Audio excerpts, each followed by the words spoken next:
Good morning. You can tell it's summer. We've got a lot of empty chairs. Good morning. My name is Mary Kay Harrington, and I use she, her pronouns. I'm a member of the Board of Trustees, and it is my pleasure to welcome you to the Unitarian Universalist Church of Brunswick. UUCB is located on the ancestral homeland of the Wabanaki people. We have deep, enduring, and ongoing relationships with Brunswick's land and waterways. We acknowledge the painful legacy of the region's colonial history and commit to better understanding it. We will work to recognize and welcome the presence and concerns of the Wabanaki, whose people and culture live within and contribute to the vitality of this community that we all share. Today is Sunday, July 13th, and Reverend Dr. Larry Piers is leading the service. Dr. Larry Piers began his ministry with the First Unitarian Church of Wilmington, Delaware, in August of 2021. Larry is passionate about worship and education that speaks to the heart and mind and inspires the spirit toward meaningful action. Our music is performed by Will Bristol and Ella Ackerman. Welcome. If you are new and visiting today and would like more information about our congregation, please stop by at the visitors table in the fellowship hall in the back where you came in, and the folks will be happy to answer any of your questions. In the interest of safety, please note that there are 2 exits from this sanctuary. To your right, back by the audiovisual booth, and the door where you came in, and there's a 3rd exit way in the back by the lifelong spiritual formation rooms. Just double checking my notes. This is the first time I've done this. As we begin the service, please silence all your mobile devices. And once again, welcome. We're really glad you're here.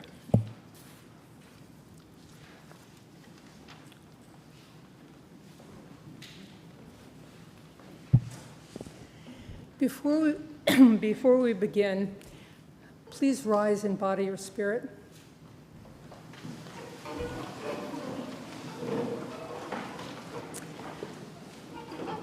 Please join me in a moment of silence as we remember the life of Ann Hartzler, who died this week at home in Bodenham. Ann was a lifelong UU who was active in UUCB for many years.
for its chalice lighting this morning the words of Bran Lennox.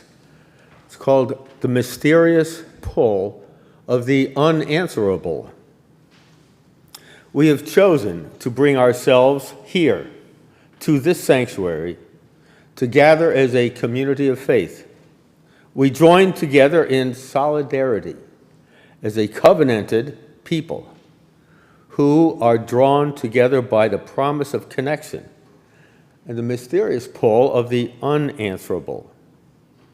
We draw on experiences of love and wonder to lift our hearts and move us beyond the mundane.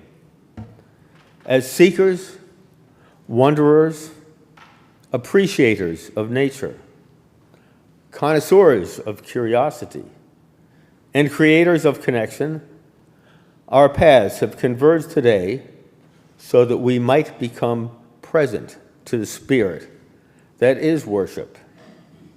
And so let us worship together.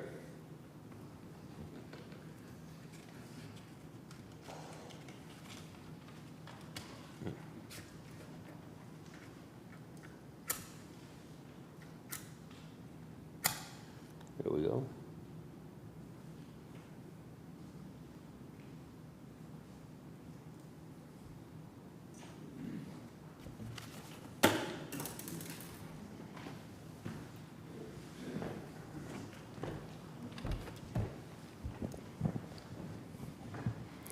So good morning. I am so happy to be with you today.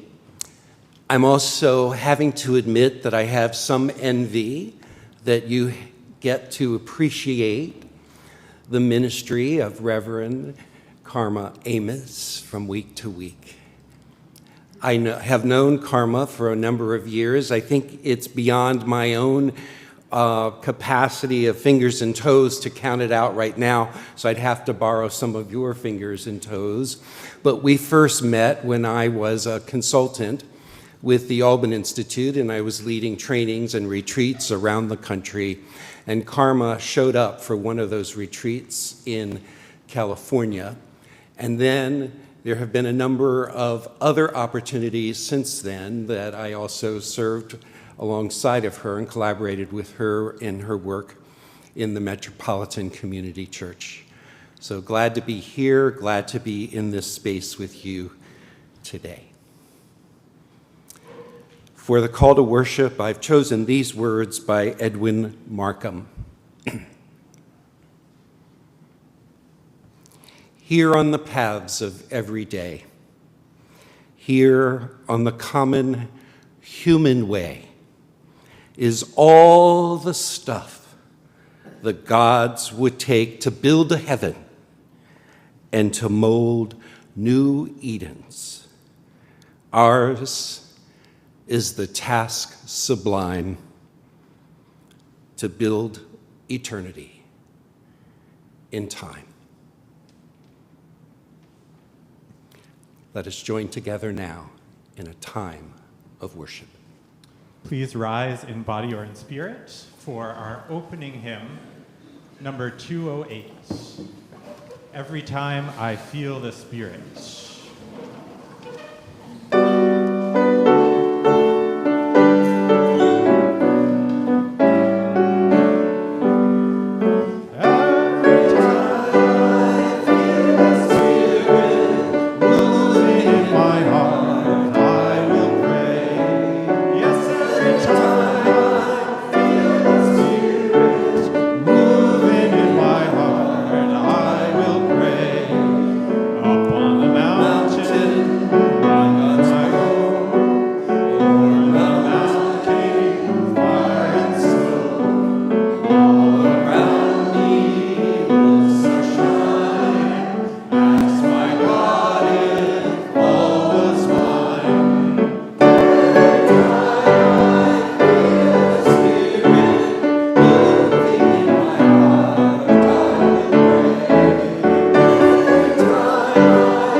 Jordan runs right cold, chills my body.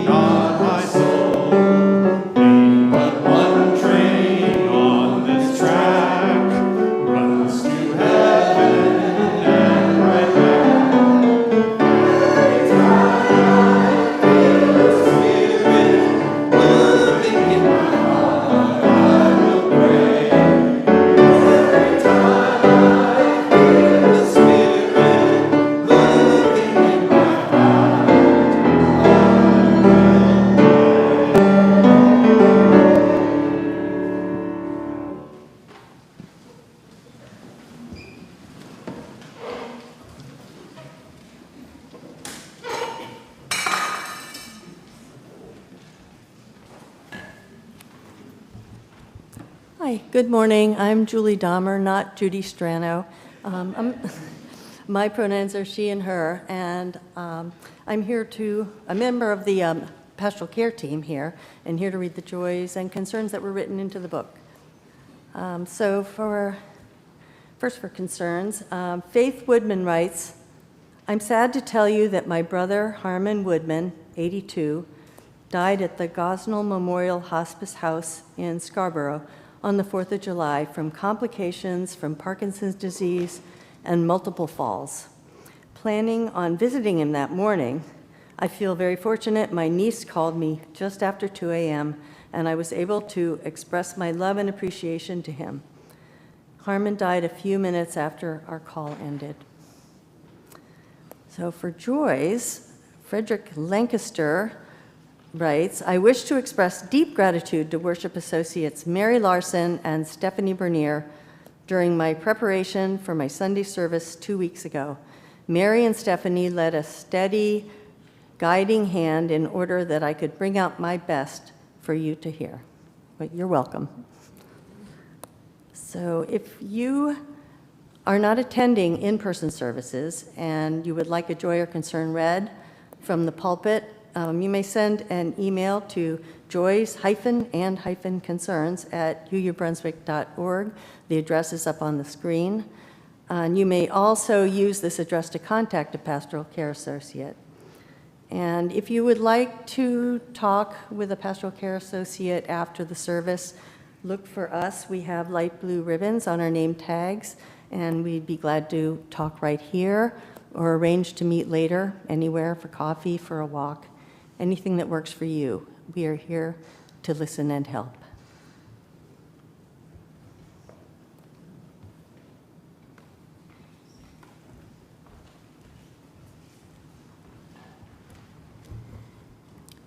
So let us take a moment to find a stillness within, perhaps with your feet caressing the earth.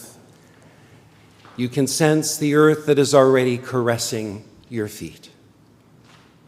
Perhaps you can recognize the gift of breath that comes as a grace to be received freely.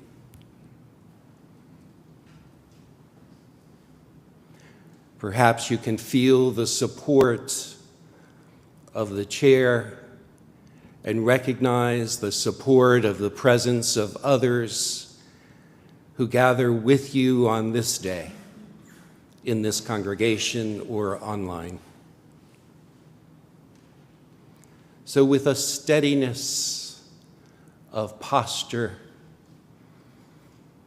a welcoming of breath, and an opening to a comfort and a companionship that is always there, ready to receive you. Let us attend to whatever is occurring to our own heart on this day. Whatever burdens we are carrying for ourselves,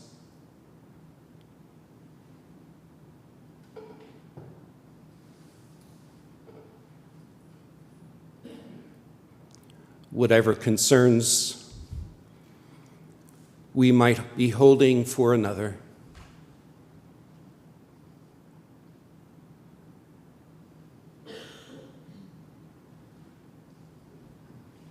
Whatever anguish or concern we might have for this common world that we share.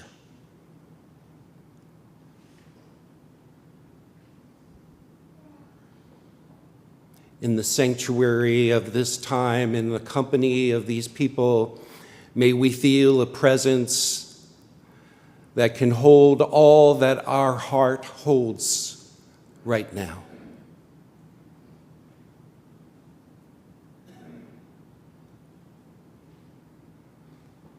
May we listen to that presence who beckons to us as the beat of our own heart, as the rhythm of our own breath, and asks us, what would love do?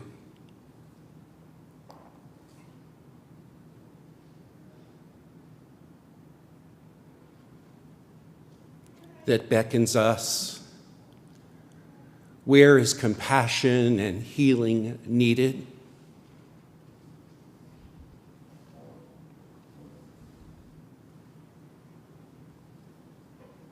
And whispers to us, where can I bring joy? Where can I make even the slightest difference? So as we pause in this momentary silence, let those questions resonate in your heart, move your spirit, and allow the impulse of action to arise at its own time and in the right moment. So let's take a time of shared silence.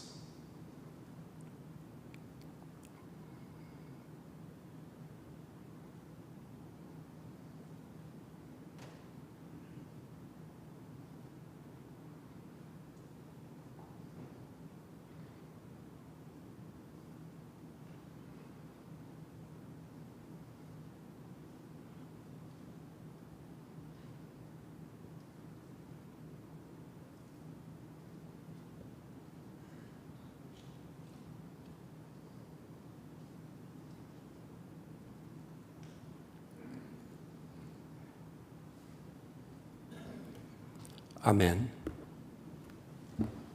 Please join me in singing the prayer response, Voice Still and Small, which we'll continue singing. We'll sing it twice through, and we'll continue singing it for the rest of the month of July.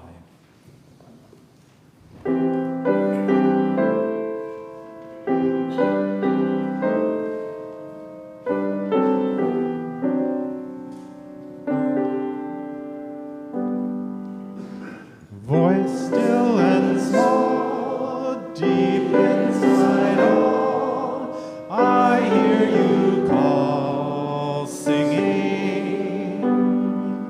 In dark and rain, sorrow and pain, still you remain, singing.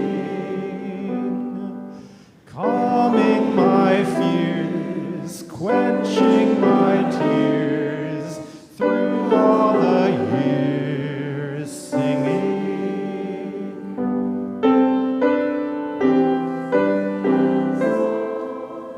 Deep inside all, I hear you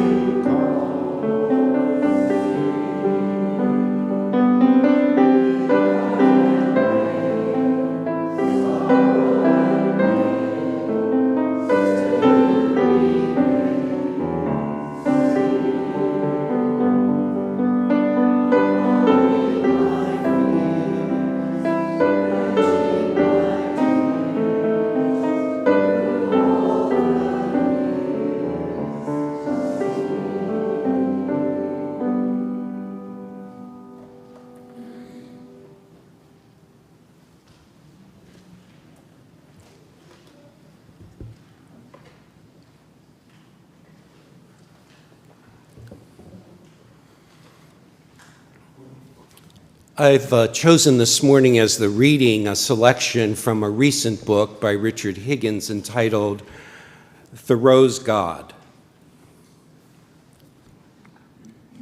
I don't think it's a spoiler alert if I read towards the end of the book. It's kind of a resounding note that captures what happens throughout the book. Higgins writes, "We may also say that for Thoreau, religion is a matter of who we are and how we live, in particular, whether we act justly toward all life, human and non-human. And what matters more than any one faith is an attitude of faithfulness." Love for Thoreau was his desire to embrace and be embraced by something both within and without him, as an energy as ceaselessly generative as the waves that lap upon that other world, that distant shore, a wildness, a benevolence, and a love that he often understood as God. As a literary artist striving for language appropriate to his feeling, Thoreau called the natural world the face of God. But as a religious thinker, he would not let that energy be reduced to a projection of humanity, to a bearded, white-robed being enthroned above us. It was the mystery, concealed in the snowy wood, to which his feet would never take him, but towards which love would somehow eventually lead him. Our religion is where our love is. Our religion is here in this glorious world in one sense, and in another sense it is not here, but in a place beyond all place, one that we can know only by an inner groping in the dark.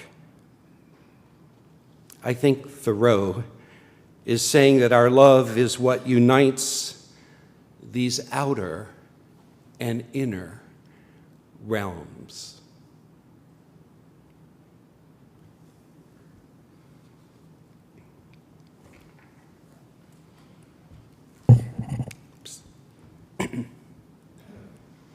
So the title of my sermon, as you see, is Our Spiritualities. What does Thoreau got to do with it? That could be a song, don't you think? In a time when it seems like our country is coming apart at the seams, in a time when whatever moral compass we have had as a country seems to have gone seriously askew, in a time when so much buffoonery, or is it just incompetence, is happening at the highest levels of government, and each day we seem to ask, what new mess is this? Why even focus on spirituality? Isn't spirituality something ethereal and not practical? Isn't spirituality a bypass around the serious hardship that we should be focusing on in the here and now? Isn't spirituality otherworldly and not oriented towards this world? Spirituality is one of those words that give some of us the hives.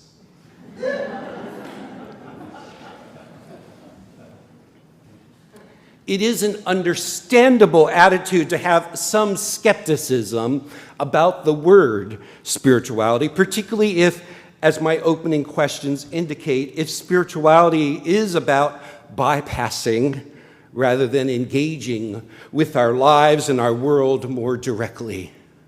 However, if we cut off or reshape the branches of our heritage as Unitarians and Universalists through some creative topiary to exclude any traditional, triggering, or tiresome religious words, we must be careful to not, in our hacking away, also destroy the roots that also give us some distinctive, nurturing, and renewing capabilities as a historical and contemporary faith.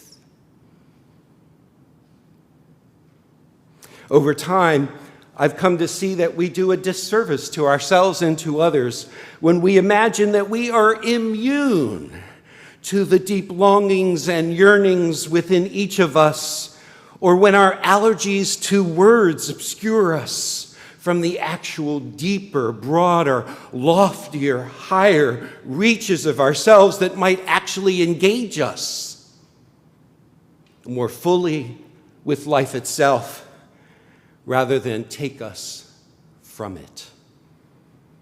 Our Unitarian Universalist approach to spirituality may seem elusive, evasive, and too all-encompassing to others, but it doesn't mean that we have to cut off the connection to the ineffable or the transcendent within our ordinary experiences, or from the sources of strength and renewal that are available to us.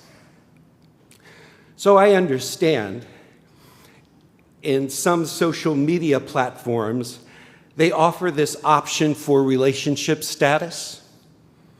Complicated. So maybe that's our starter phrase when asked about our own spirituality or spiritualities as Unitarian Universalists. It's complicated. Let's just say that after me. It's complicated. Good. See, now you have a starter phrase for someone who asks you, what is it about? What can you tell me about your Unitarian Universalist spirituality? So you can start with that and then go from there to recognize that we do have a relationship with spirituality. It just might not fit into some of the typical or customary categories, and it might need more time for conversation than most of us are willing to give it.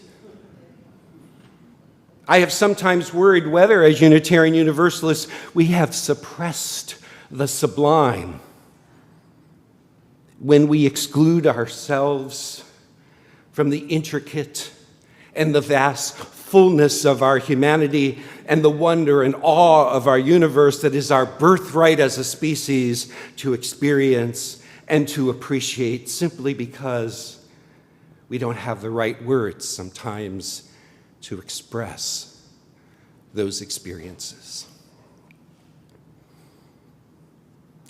Let's talk about words for just a moment.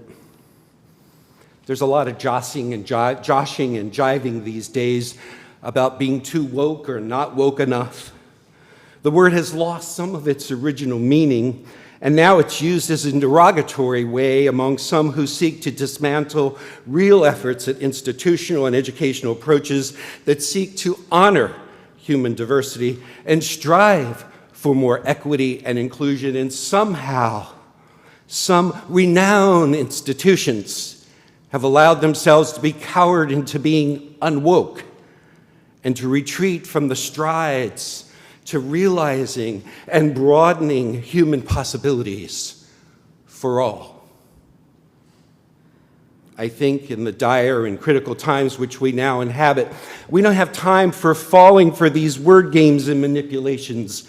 Instead, I would put my heart and soul behind the directive that given what we are facing, we need to awaken and become more stalwart in our efforts at awakening, retreating, withdrawing, evading, or escaping from our highest aspirations for ourselves and for all humanity is to diminish us all.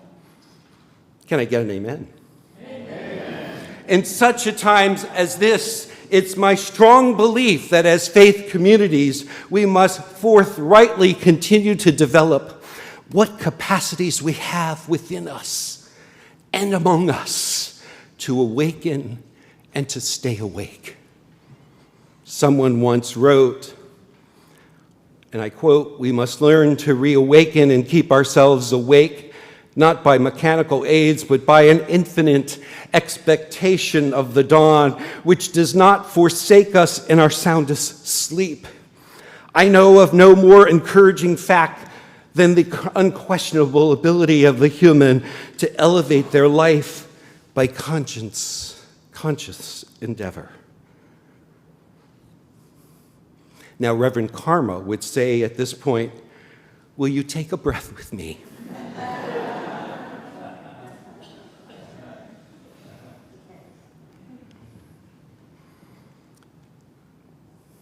Perhaps you recognize that quote. If we were playing Jeopardy, you would respond now by saying, who was Henry David Thoreau for $400?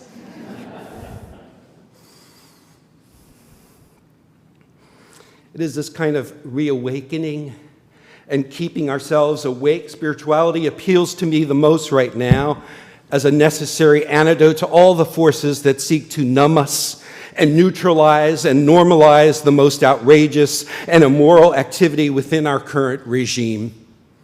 If our spirituality is about this kind of relentless devotion to reawakening and awakening, then in my opinion, this is what we need to be about right now, that kind of spirituality. While reading the book by Richard Higgins on Henry David Thoreau's spiritual life, I had some insights about our own complicated spiritual lives. Because Thoreau's spiritual life was complicated as well. His did not fall into the categories of his time, or in a clean enough categories for some scholars to have clearly recognized it for what it was. As Richard Higgins states in his book, Thoreau's God, Henry David Thoreau's religion is first and foremost a riddle. He railed mercilessly at organized religion. And by this, Higgins means especially the Calvinism of his upbringing, not just because he found their theology limiting, but also Thoreau felt that many of the congregations, even in his home state of Massachusetts, were too complicit with the slave economy of the time. Higgins elaborates on Thoreau's complicated spiritual life by stating that, and I quote, together with his defiant religious pluralism, Thoreau grew from both Western and Eastern scriptures, nature mysticism, and reluctance to utter his innermost religious feelings. These have contributed to a consensus that he was spiritual in some vague, eclectic way, grounded entirely in the natural world and unmoored from common understanding of religion. I don't think I'm just speaking about myself. When I find so many resonances with Thoreau's sentiments, if you look at my copy of Higgins' book, you'll see that I've underlined almost every line in the book. So I wondered at one point, why am I even bothering to underline? But let me share a few passages from Higgins' Thoreau's God and let you decide for yourself what resonances you might experience. Higgins writes, what makes Thoreau's religion even more in my view, what makes Thoreau religious even more in my view are certain attitudes or habits of mind and heart he possessed. Those of reverence, devotion, aspiration to a higher life, disciplined attention, awe, gratitude, and subordination to something larger than himself. In essence, Thoreau's whole life was a prayer. In Thoreau's own words, he wrote, I would fain improve every opportunity to wonder and worship as a sunflower welcomes the light. The more thrilling, wonderful, divine objects I behold in a day, the more expanded and immortal I become.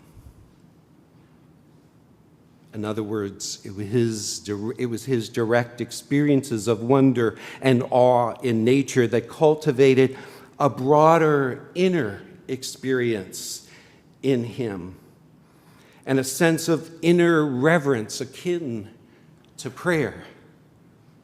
His spiritual practice was this gradual cultivation of awakening and reawakening within the most ordinary experiences of life. Do you experience any resonance with that yourself? This is where you can look a little awake when I ask a question. Do you feel any resonances with that yourself? Thank you. Thoreau would find, as Higgins points out, kinship with the declaration by Abraham Joshua Heschel, who wrote, "To pray is to take notice of the wonder, to regain a sense of the mystery that animates all beings, the divine margin in all attainments. Prayer is our humble answer to the inconceivable surprise of living." Higgins points out that Thoreau was particularly harsh about organized religion of his time because of, and I quote, its sectarianism, its emphasis on sin and the need for redemption, its disconnection from nature, and its focus on a revelation that happened 2,000 years ago rather than the revelations occurring every moment today.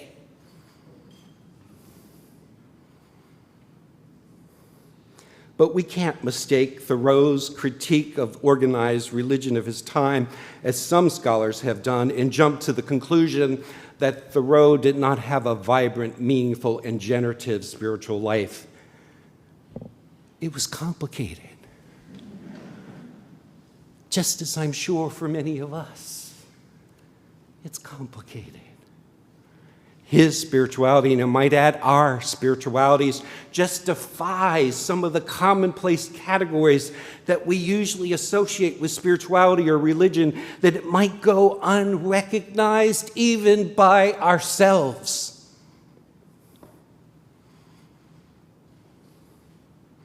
Higgins further consolidates his research into Thoreau's writing, particularly in his journals, this summary of Thoreau's complicated spirituality.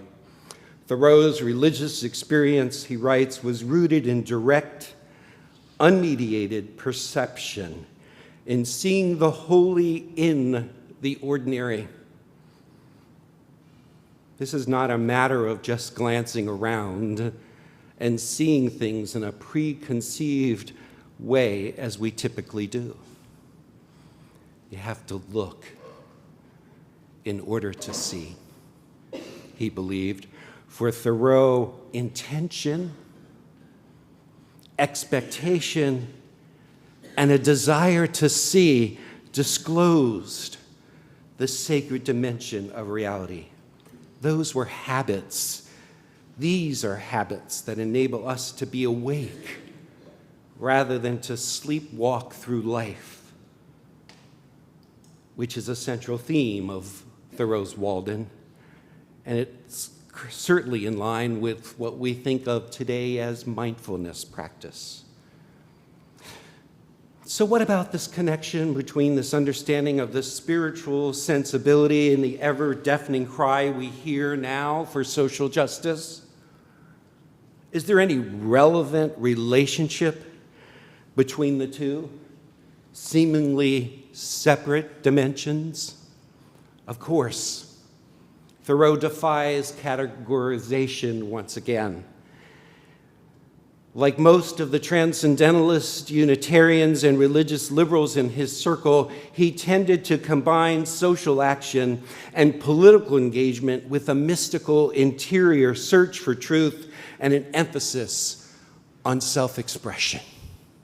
In other words, spiritual sensibility and social justice were not separate and distinct categories, but they were interrelated domains for Thoreau and many transcendentalists who were instigators and activists in the abolitionist movement and the work for educational and economic reform and women's rights of their time.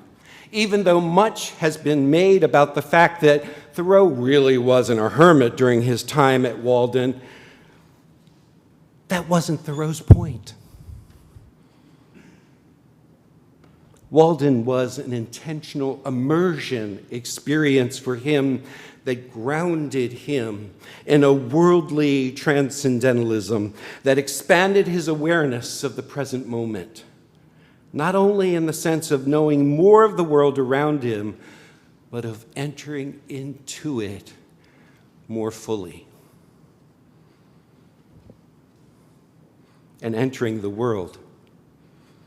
Means an engaged spirituality, not retreating from the challenges of his or our time, but propelled to enter them, perhaps enlivened by an awareness and a conviction that did not allow him or us to succumb too easily to a dominant culture. I sincerely believe we need to develop this kind of anchoring and grounding conviction of soul as we seek to directly respond and not merely react to the whirlwind of challenges in our own social and political present moment. Without such grounding, we can too easily succumb to being overwhelmed or to falling into despair at whatever disappointment we are most likely to encounter in the long haul that lies before us. Do you hear what I'm saying here? So I believe that though Thoreau did not write religious treatises, he did try to live in a way that would draw himself more closely to the divine in the everyday and to the revelation of the infinite in the most finite experiences within nature and life itself. And at the same time, he developed a sensibility that awakened him to and engaged him, as long as other transcendentalists of his time, and also to us, if we care to join in that journey of deeper awakening with the social issues of his time. Perhaps most of us don't know that he held a meeting outside of his cabin while at Walden for a group of 40 abolitionists. In other words, his was not a religion of the soul alone, but a religion that cared for the soul of a country as well. His treatise on civil disobedience was written while he was in his cabin at Walden Pond. The essay went on to inspire many social prophets that we know of, Martin Luther King Jr. and Gandhi. And Thoreau argues in this essay, which we actually heard read aloud at a gathering this past week in Concord, Massachusetts. He argues this: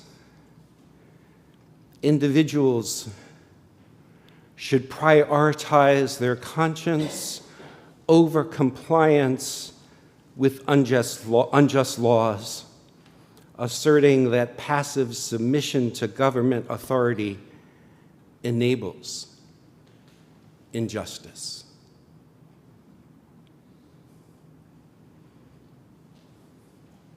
When we heard these words this past week, we knew right then and there that these were timeless words that had contemporary meaning for us, right?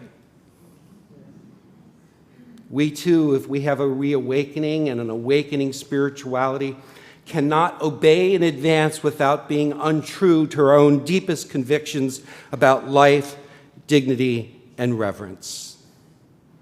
So let me conclude, although I could say more. Just give me a little more time here.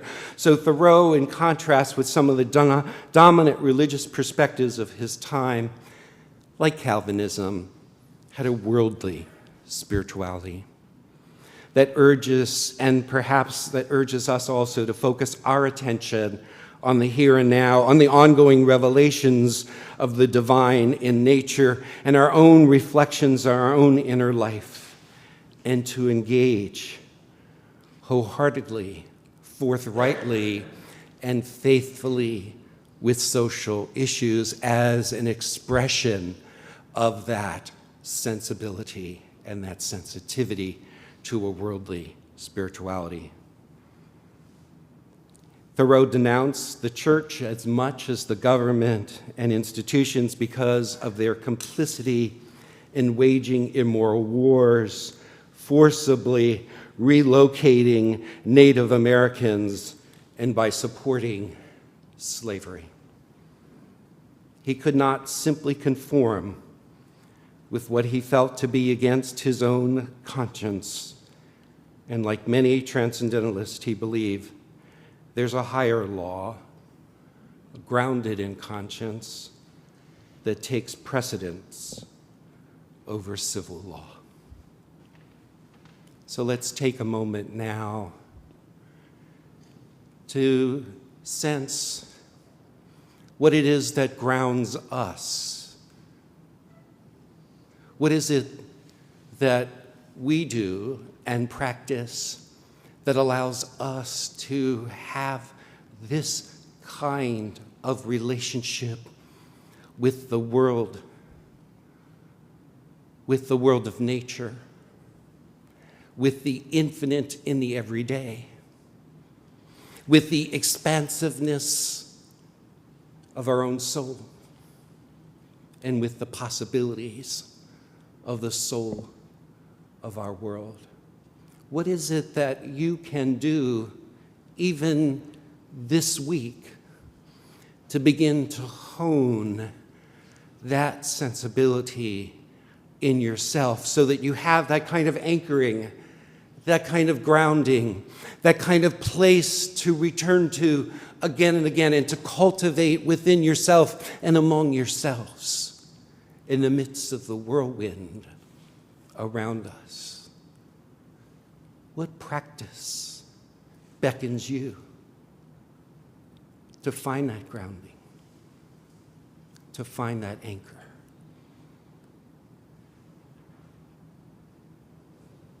So I know for me, journal writing is one of those practices that allows me to listen more deeply to life as it's unfolding within me and around me.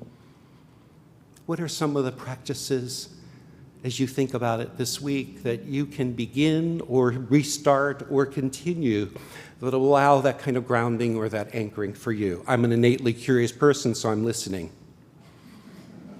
What are some of those practices? Meditation, movement, walking the dog, fishing, music, gardening, studying bees,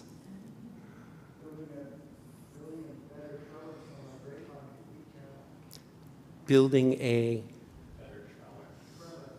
better trellis. Okay. So the work lies before you, and maybe there's a way to look at what seems like ordinary activity as a way to cultivate your soul and to attend to the soul of the world that deeply needs our tending. Amen.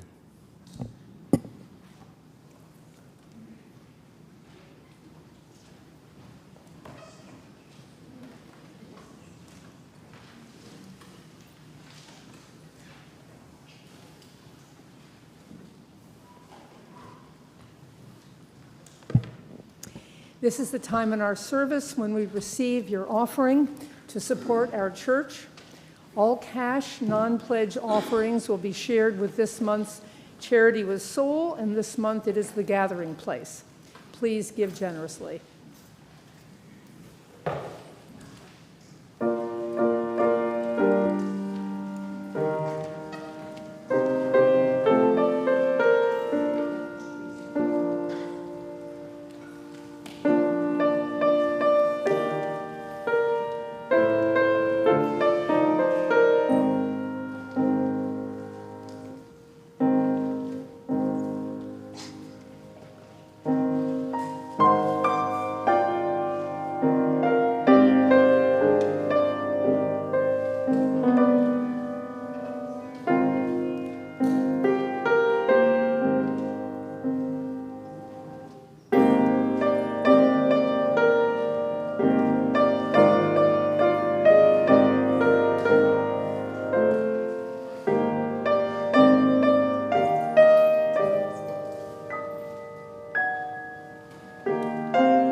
in joining in the congregational response. May these offerings sustain and grow the work of this church, weaving a tapestry of love and action. Thank you. Please rise as you're able in body and in spirit for our closing hymn, number 1064, Blue Boat Home.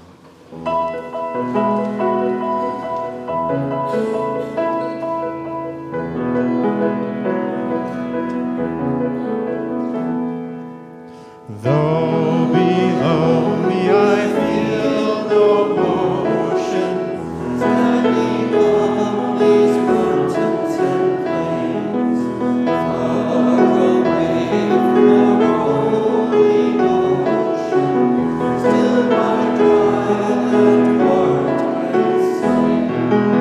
I've been sailing all my life through, never harbored or down my own. Like universes, the ocean I drown, and the earth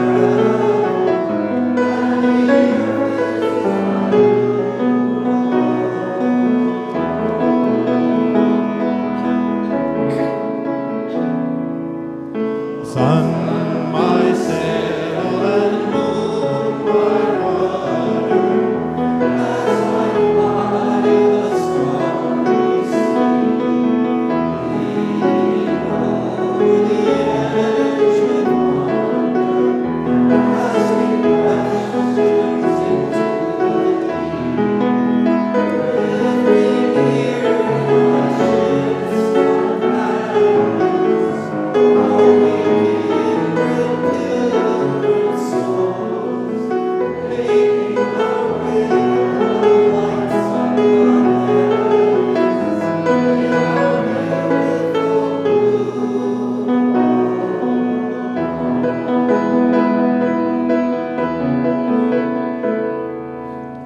I give thanks to the waves of morning, hail the rain, searching beyond.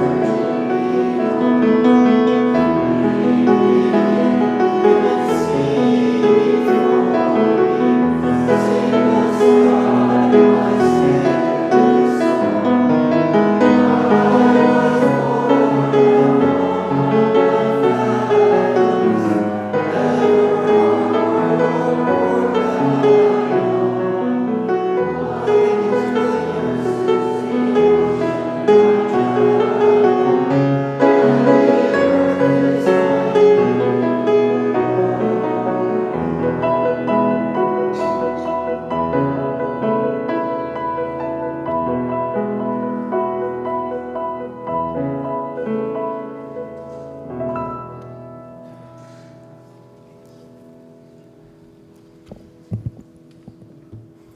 The closing words are from the transcendentalist and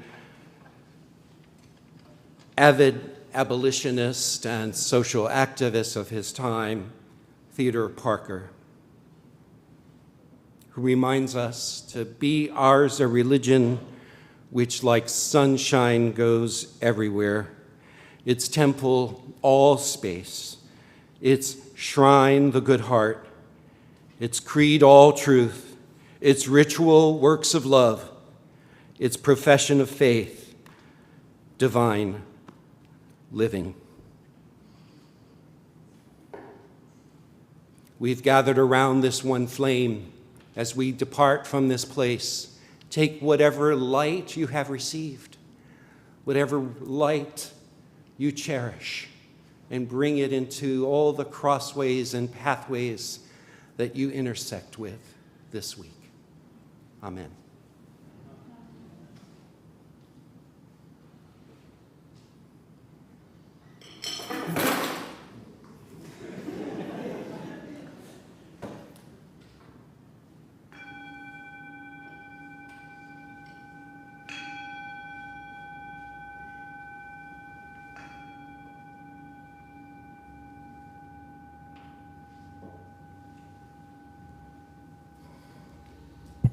Please greet your neighbors.